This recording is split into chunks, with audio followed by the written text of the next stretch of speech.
大家好，今仔日要甲大家介绍的俗语是掠龟走鳖。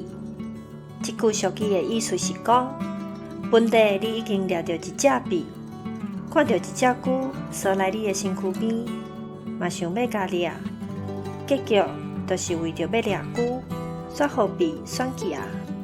简单来讲，就是咧形容为着要得到搁较济的物件，煞失去本地就有的。